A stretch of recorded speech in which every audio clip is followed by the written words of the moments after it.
ಲೇಪಿಸಿ ನಿಜ ಹೇಳ್ತಾನೆ ಬಡ್ಡಿ ಮಗ. ಇಲ್ಲ ಇಲ್ಲ ಸರ್. ಹಾಗಾದ್ರೆ ನಿಜ ಹೇಳ್ತಾರ ಹೊಡಲಿ ಆ ಮಗನ. ನಾನೇ ಕೊಲೆ ಮಾಡಿ ನಿಜ ಹೇಳ ಪಾಪಿ. ನಿಜ ಹೇಳ್ದಿದ್ರೆ ನಿನ್ನ ಮೈ ಚಲಲು ಸುರಿದು ಹೊಡಿಬೇಕಾಗ್ತದೆ ಎಚ್ಚರ. ಲೇ ಜಿತೇಂದ್ರ, ಯಾಕೆ ದಿನಾಲು ಹೊಡೆಸಿಕೊಂಡು ಸಾಯಕ್ಕಂತ ನಿಜ ಬಗಳು ಶಿಕ್ಷೆ ಕಡಿಮೆ ಆಗುತ್ತೆ. ನಿಜಾನೇ ಹೇಳುತ್ತಿರುವೆ ಸರ್, ನಾನು ಯಾವುದೇ ಕೊಲೆ ಮಾಡಿಲ್ಲ ಸರ್. ನಾನು ಬಿಟ್ಟು ಬಿಡಿ ಸರ್, ನನ್ನನ್ನು ಬಿಟ್ಟು ಬಿಡಿ. ಸುಳ್ಳು ಹೇಳಿದರೆ ಶಿಕ್ಷೆ ಹೆಚ್ಚಾಗುತ್ತೆ. ನಿಜ ಬಗಳು ದ್ರೋಹಿ. ಸರ್, ಇವನು ಅಷ್ಟಕ್ಕೂ ನಿಜ ಹೇಳ್ತಿದ್ರೆ ಇವನ ಮೈ ಚರ್ಮ ಸುರಿಬೇಕಾಗುತ್ತದೆ ಎಚ್ಚರ. ಅಷ್ಟೇ ಅಲ್ಲ, ಕಣ್ಣಲ್ಲಿ ಖಾರ ಪುಡಿ ಹಾಕಿ ಗೋಯಿಸಬೇಕಾಗಿ ನಿನ್ನ ಹೊಡಿಬೇಕಾಗಿದೆ ಎಚ್ಚರ ನಿನಗೆ. ಸರ್, ನಾನು ದೇವರಾಣಿಗೂ ನಾನು ನಿಜ ಹೇಳುತ್ತಿರುವೆ ಸರ್. ಮತ್ತೆ ತಂದೆ ತಾಯಿಯನ್ನು ನಾನು ಯಾವತ್ತಿಗೂ ಕೊಲೆ ಮಾಡಿಲ್ಲ ಸರ್, ಯಾವತ್ತಿಗೂ ಕೊಲೆ ಮಾಡಿಲ್ಲ. ಸುಳ್ಳು ಹೇಳಬೇಡ, ನಿಜ ಬಗಳು ದ್ರೋಹಿ. ಸರ್, ಇವನು ನಿಜ ಹೇಳ್ದಿದ್ರೆ ಇವನಿಗೆ ಚಿತ್ರ ಹಿಂಸೆ ಕೊಡಬೇಕಾಗುತ್ತದೆ ಎಚ್ಚರ. ಸರ್, ನೀವು ಎಷ್ಟೇ ಸಲ ನನ್ನನ್ನು ಕೇಳಿದರು ನನ್ನಿಂದ ಬರುವುದು ಒಂದೇ ಉತ್ತರ, ನಾನು ನಿಜವಾಗಲೂ ಕೊಲೆ ಮಾಡಿಲ್ಲ ಸರ್, ಕೊಲೆ ಮಾಡಿಲ್ಲ. ಸುಳ್ಳು ಹೇಳಬೇಡ. ಕೊಲೆ ಮಾಡಿರೋ ಆಯುಧ ನಿನ್ನ ಕೈಯಲ್ಲಿರುವುದನ್ನು ನಾನೇ ನನ್ನ ಕಣ್ಣಾರೆ ನೋಡಿರುವೆ. ಈ ಕೊಲೆಯನ್ನು ನೀನೇ ಮಾಡಿರುವೆ, ಇದಕ್ಕೆ ಬೇರೆ ಸಾಕ್ಷಿ ಇಲ್ಲ. ಏನ್ ಹೇಳ್ತಾ ಇದ್ದಾರೆ ಸರ್? ನಾನು ಆ ಕೊಲೆಯನ್ನು ಮಾಡಿಲ್ಲ. ನಾನು ಆ ಕೊಲೆಯನ್ನು ಭದ್ರೇಗೌಡನು ಮಾಡಿ ನನ್ನ ಮೇಲೆ ಹಾಕಿದ್ದಾನೆ ಸರ್. ಸಾಕು ಸಾಕು, ನಿಲ್ಲಿಸು. ಸುತ್ತ ಹತ್ತು ಹಳ್ಳಿಗೆ ವೀರ ಪರಶುರಾಮ ತನ್ನ ತಾಯಿ ರೇಣುಕಾಮಿಯನ್ನು ಕೊಂದ ಹಾಗೆ ನೀನು ನಿನ್ನ ತಂದೆ ತಾಯಿಯನ್ನು ಕೊಂದಿರೋದಲ್ಲಿ ಸಂದೇಹವಿಲ್ಲ.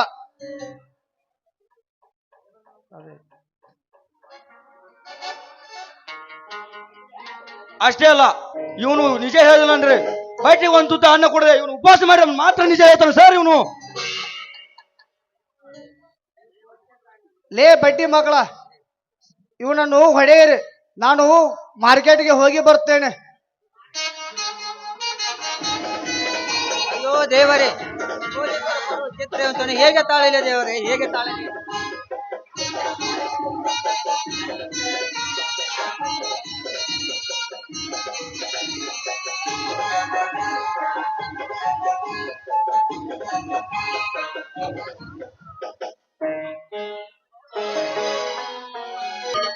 ಈ ನನ್ನ ಕರೆಯನ್ನು ಮೆಚ್ಚಿ ಮಾರುತಿ ಕಂಬಾರ್, ರಾಹುಲ್ ಹಾಗೂ ಕಾಂಚನ ಕಾಂಚನ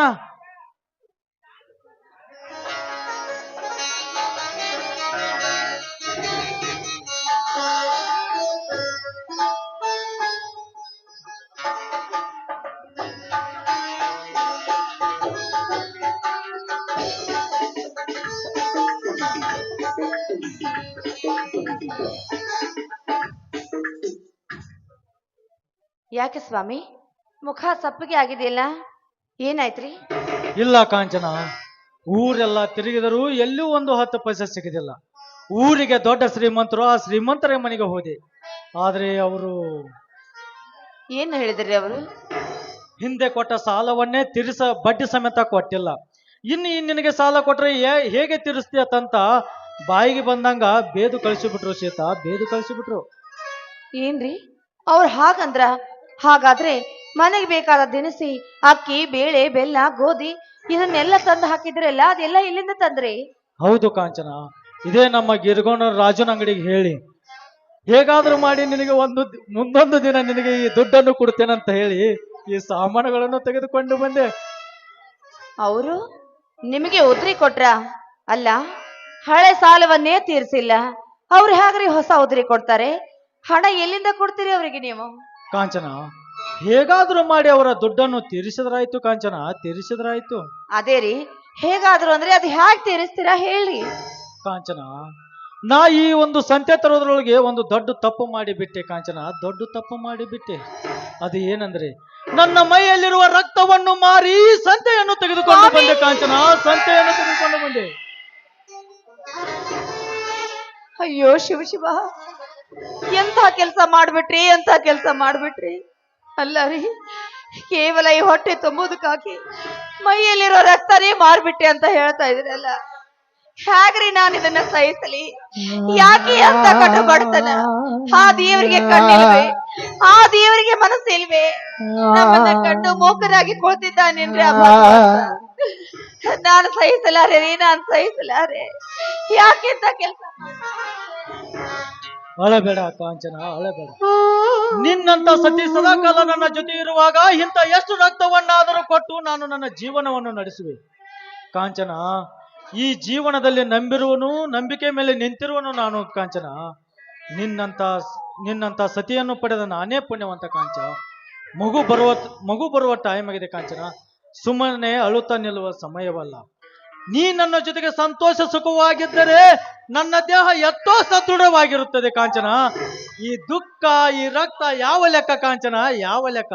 ಸದಾಕಾಲ ಪ್ರತಿ ನಿಮಿಷ ಪ್ರತಿ ಕ್ಷಣ ನೀ ನನ್ನ ಜೊತೆ ಸಂತೋಷದಿಂದ ಖುಷಿಯಾಗಿದ್ದರೆ ಆ ಸಂತೋಷಕ್ಕೆ ಪಾರವೇ ಇರುವುದಿಲ್ಲ ಕಾಂಚನ, ಆ ಸಂತೋಷಕ್ಕೆ ಪಾರವೇ ಇರುವುದಿಲ್ಲ. ಸರಿ ಬಿಡಿ, ಒಳ್ಳೇದೇ ಆಯ್ತು. ಬನ್ನಿ ಒಳಗ್ ಹೋಗೋಣ. ಕಾಂಚನ, ಈ ರಕ್ತ ಕೊಟ್ಟಿರ್ತಕ್ಕಂಥ ರಕ್ತ ಮತ್ತಷ್ಟು ಆಗಬೇಕಾದರೆ ಈ ನನ್ನ ನಗುಮುಖದಿಂದ ಒಂದು ಗೀತೆಯನ್ನಾದರೂ ಹಾಡಬಾರದೆ? ಆಗ್ಲಿ ರೀ, ನಿಮ್ಮ ಸಂತೋಷನೇ ನನ್ನ ಸಂತೋಷ. ಪ್ರಿಯತಮೇ, ಓ ನನ್ನ ಪ್ರಿಯತಮೇ, ನನಗಾಗಿ ನಿನಗಾಗಿ ನಾ ಕೊನೆವರೆಗೂ ಬದುಕಬೇಕು. ಲಲ್ಲುಲವೇ ಬಾರಿ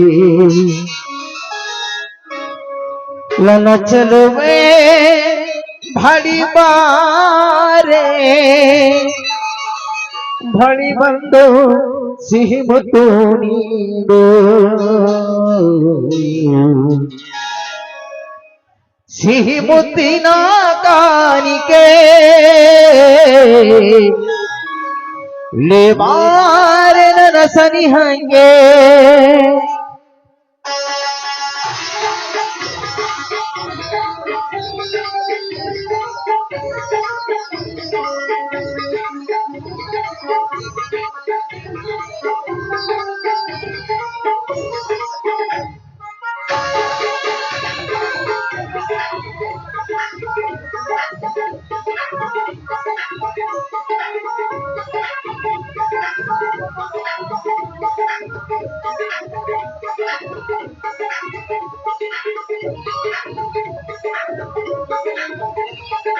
ಓ ಗೆಳತಿ ಲಲ್ಲಾವಡತಿ, ಓ ಗೆಳತಿ ಲಲ್ಲಾವಡತಿ, ಲಲ್ಲ ಪಾಡಿಗೆ ಬೆಳಕಾದಿರಿ, ಲಲ್ಲ ಉಸಿರಲಿ ಉಸಿರಾದಿರಿ, ದೀಡೋ ದಿಡೀಡೋ.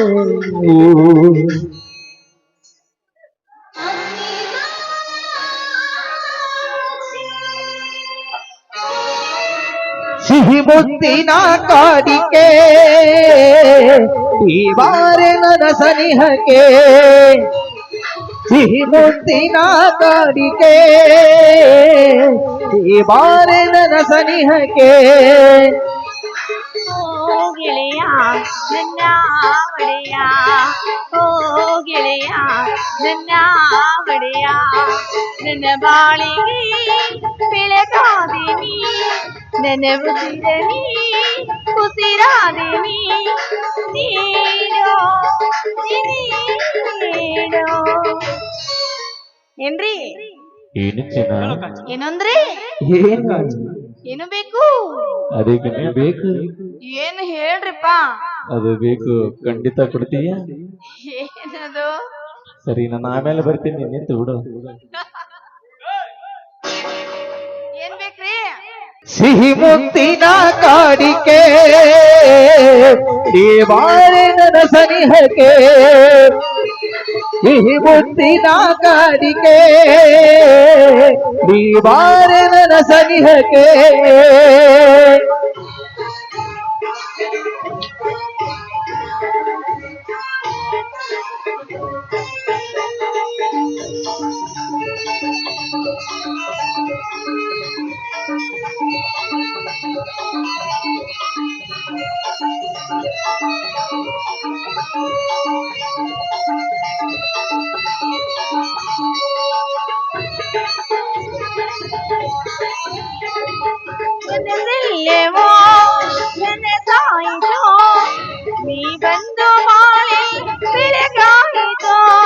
ಹೇ ಹೇ ಲಲಲಲಲ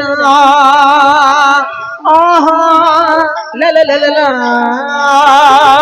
ಕನಸೆಲ್ಲವೋ ನನಸಾಯಿತೋ ನೀ ಬಂದು ಬಾಳೆ ಬೆಳಗಾಯಿತೋ ಲಲ್ಲಲವೇ ಬಾರಿ ಲಲ ಚಲುವೆ ಬಳಿ ಬಾರೆ ಬಳಿ ಬಂದು ಸಿಹಿ ಮುತ್ತು ನೀಡು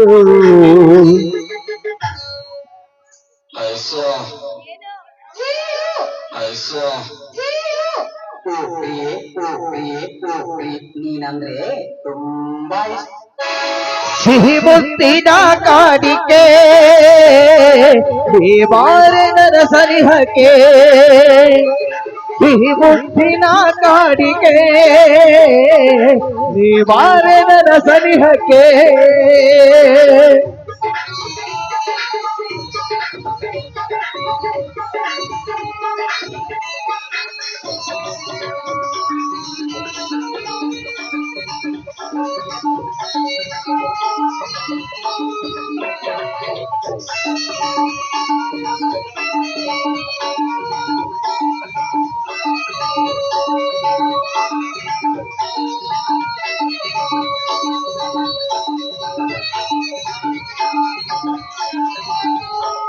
ಈ ಪ್ರೇಮದ ಕವಿಕಲ್ಪಡೆ ಈ ಬಾಳ ಪಯಣಕ್ಕೆ ಜೊತೆಯಾದೆದಿ ಹೇ ಹೇ ಲಲಲಲ ಆಹಾ ಲಲಲಲ ಈ ಪ್ರೇಮದ ಕವಿಕಲ್ಪಡೆ ಈ ಬಾಳ ಪಯಣಕ್ಕೆ ಜೊತೆಯಾದೆದಿ ನನ್ನಲವೋ ನೀ ಬಾ ನನ್ನ ಚೆಲುವು ಬಳಿ ಬಂದು ಸಿರಿ ಮುತ್ತು ನೀಡು ಏನ್ರಿ ಏನು ಚೆನ್ನ ಏನಂದ್ರಿ ಏನು ಬೇಕು ಅದೇ ಬೇಕು ಕಣಿ ಏನದು ಖಂಡಿತ ಕೊಡ್ತೀಯ ಕೇಳ್ರಿ ಮತ್ತೆ ಒಂದು ಮುತ್ತು ಬೇಕು ಕೊಡ್ತೀಯ ಅಯ್ಯಯ್ಯೋ ಮುತ್ತ ನಾಚಿಕೆ ಆಗತ್ತೀರಿ ಸಿಹಿ ಮುತ್ತಿನ ಕಾಡಿಕೆ ಈ ಬಾರೆ ನನ್ನ ಸನಿಹಕ್ಕೆ ಲಾಲ ಲಾಲ ಲಾಲ ಲಾಲ ಲಾಲ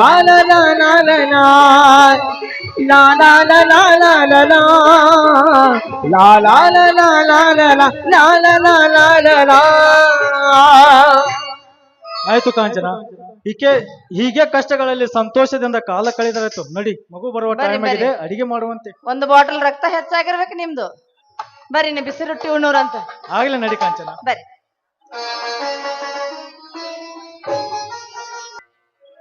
ತಂದೆ ಬಸವೇಶ್ವರ, ಯಾಕೆ ತಂದ್ರೆ ನನಗೆ ಅನಾಥ ಜೀವನ? ಚಿಕ್ಕ ವಯಸ್ಸಿನಲ್ಲಿ ತಂದೆ ತಾಯಿರ ಅನುಕಂಪ ಇಲ್ಲದೆ ಬೆಳೆದು ಬೆಂದು ಬೆರ್ತಾಗಿ ಹೋಗಿರೋ ನನ್ನ ಜೀವನಕ್ಕೆ ತುತ್ತು ಅನ್ನಕ್ಕೆ ಗತಿ ಇಲ್ಲದೆ ಬೀದಿ ಬೀದಿ ತಿರುಗುವಂತಾಯ್ತೆ ದೇವ, ಬೀದಿ ಬೀದಿ ತಿರುಗುವಂತಾಯ್ತೆ. ನನ್ನನ್ನು ಅನಾಥನಾಗಿ ಏಕೆ ಹುಟ್ಟಿಸಿ ತಂದೆ, ಏಕೆ ಹುಟ್ಟಿಸಿದೆ? ಈ ಭರತ್ ಖಂಡದ ಭೂಮಿಯ ಮೇಲೆ ನನ್ನನ್ನು ಮನುಷ್ಯನಾಗಿ ಹುಟ್ಟಿಸೋದಕ್ಕಿಂತ ಮುಂಚೆ ಒಂದು ಮರವಾಗಿ ಹುಟ್ಟಿಸಿದ್ರೆ ಚೆನ್ನಾಗಿತ್ತು. ಹಕ್ಕಿ ಪಕ್ಷಿಗಳಾಗಲಿ, ಪ್ರೀತಿಸಿದ ಪ್ರೇಮಿಗಳಾಗಲಿ, ಅಥವಾ ದಣಿವಾಗಿ ಬಂದವರಿಗೆ ನೆರಳಾಗಿ ಬದುಕಿ ಪುಣ್ಯವಂತರಾಗಿ ಬಾಳುತ್ತಿದ್ದ ಈ ಭೂಮಿಯಲ್ಲಿ. ಆದರೆ ಆ ಶೆಟ್ಟಿರುವ ತಾಯಿ ಬರೆದಿರೋ ಹಣೆಬರಹವನ್ನು ಅವಳಿಂದಲೇ ಬದಲಾಯಿಸಲು ಸಾಧ್ಯವೆಂದಾಗ ಈ ಕಲಿಗಾಲದಲ್ಲಿ ಭಕ್ತಿಯಿಂದ ಭಜಿಸಿದರೂ ಮುಕ್ತಿ ಸಿಗಲಾರದು ಈ ಧರ್ಮದ ಊರಲ್ಲಿ.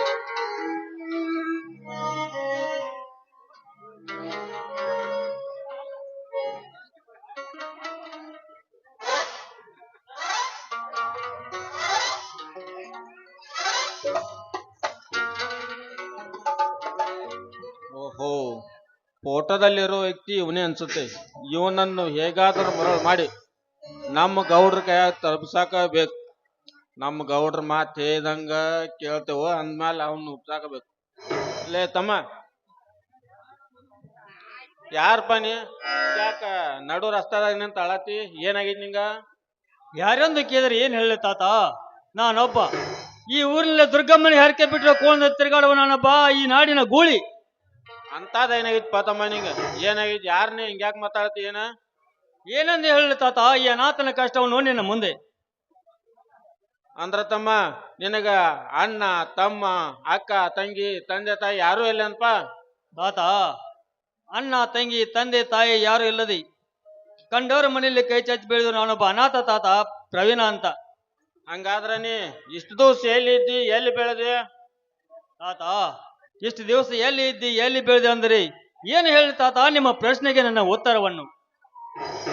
ನೀರು ಕಂಡಲ್ಲಿ ಜಳಕ, ಆಶ್ರಮ ಕಂಡಲ್ಲಿ ಊಟ, ಆಶ್ರಮ ಕಂಡಲ್ಲಿ ಮಲಗುವುದೇ ನನ್ನ ಜೀವನವಾಗಿದೆ ತಾತ. ಅಳ್ಬೇಡ ತಮ್ಮ ಅಳ್ಬೇಡ. ನಿನ್ನ ಅಳೋದ್ ನೋಡಿ ನಂಗೂ ದುಃಖ ಆಗದೈತಿ. ಅದರಲ್ಲಿ ಇನ್ ಮುಂದೆ ಎಲ್ಲಿಗಂತ ತಗೋ ನೀನ? ತಾತ, ಆ ಸದ್ಗುರು ಸಿದ್ಧಾರೂಢ ಎಲ್ಲಿವರೆಗೂ ದಾರಿ ತೋರಿಸ್ತಾನೋ ಅಲ್ಲಿವರೆಗೂ ಹೋಗುವೆ ತಾತ, ಅಲ್ಲಿಗೆ ಹೋಗುವೆ. ಅಲ್ಪ ತಮ್ಮ, ನೋಡಾಕ ಬಾಳ ಚಂದ ಇದಿ, ಬುದ್ಧಿ ಒಳಗಂತೂ ಶಾಯ್ನ ಇದೆ. ನಾವೊಂದ್ ಕೆಲಸ ಹೇಳ್ತಾನೆ ಮಾಡ್ತೇನೆ. ತಾತ, ತಂದೆ ತಾಯಿಲ್ಲ ಚಿಕ್ಕ ವಯಸ್ಸಿನಲ್ಲಿ ತಿದ್ದಿ ತೀಡಿ ಬುದ್ಧಿ ಕಲಿಸಿದರೆ ಮಕ್ಕಳು ಓದಿ ವಿದ್ಯಾವಂತರಾಗ್ತಾರೆ. ಆದರೆ 22 ವರ್ಷಗಳ ಕಾಲ ಕಂಡವರ ಮನೆಯಲ್ಲಿ ಕೈ ಚಾಚಿ ತಿಂದಿರುವ ಈ ಪಾಪಿಗೆ ಯಾವ ಕೆಲಸ ಬರ್ತದೆ ತಾತ, ಯಾವ ಕೆಲಸ ಬರ್ತದೆ? ನೋಡ್ತಮ್ಮ, ಗೌಡ್ರ ನಮ್ಮ ಗೌಡ್ರದಾರ ಇವ್ರಾಗ ನಿಮ್ಮಂತ ಅನಾಥರ ಕಂಡ್ರ ಒಂದ್ ಕೆಲ್ಸ ಕೊಡ್ತಾನಂತ ಮಾಡ್ತಾರ. ಹೊಡಿತು ಊಟ ಕೊಡ್ಸಿ ಅಂತ ಕೆಲ್ಸ ಕೊಡ್ತಾರ. ದಿವ್ಸಕ್ಕ ಇಂತಿಷ್ಟ ಪಗಾರ ಕೊಡ್ತಾರ. ಅವ್ರ ಮನ್ಯಾಗ ನಿನ್ಗೊಂದ್ ಕೆಲ್ಸ ಕೊಡ್ತೇನೆ, ಕೆಲ್ಸ ಮಾಡ್ತೇನಪ್ಪ ತಮ್ಮ. ತಾತ, ಮನೆಯ ಮಗನಂತೆ ಬುದ್ಧಿ ಹೇಳಿ ದಾರಿ ತೋರಿಸಿ ನನ್ನ ಒಳ್ಳೆಯ ವ್ಯಕ್ತಿ ಮಾಡಲು ಹೊರಟಿದಲ್ಲ ತಾತ, ಈ ನಿಮ್ಮ ಉಪಕಾರನು ಎಂದಿಗೂ ಮರೆಯುವುದಲ್ಲ. ನಾನು ಇನ್ನು ಮುಂದೆ ಭರವತ್ತಾಂಬೆ ನೆಲದಲ್ಲಿ ನಿಲ್ಲಿಸಿ ಕಷ್ಟಪಟ್ಟು ದುಡಿದು ಬಟ್ಟೆ ತಮ್ಮ ಊಟ ಮಾಡಿ ಸುಖ ಜೀವನ ನಡೆಸುತ್ತೇನೆ ತಾತ. ನಡೆಯಿರಿ ತಾತ, ನಾನು ಬರ್ತೇನೆ. ಹಕ್ಕಂತೂ ಬಲಿಗ್ ಬಿದ್ದಂಗ ಆತ್.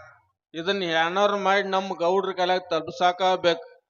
ಬಾರಪ್ಪ ತಮ್ಮ, ಬಾ ಹೋಗೋಣ ಬಾ. ನಡೆಯಿರಿ ತಾತ.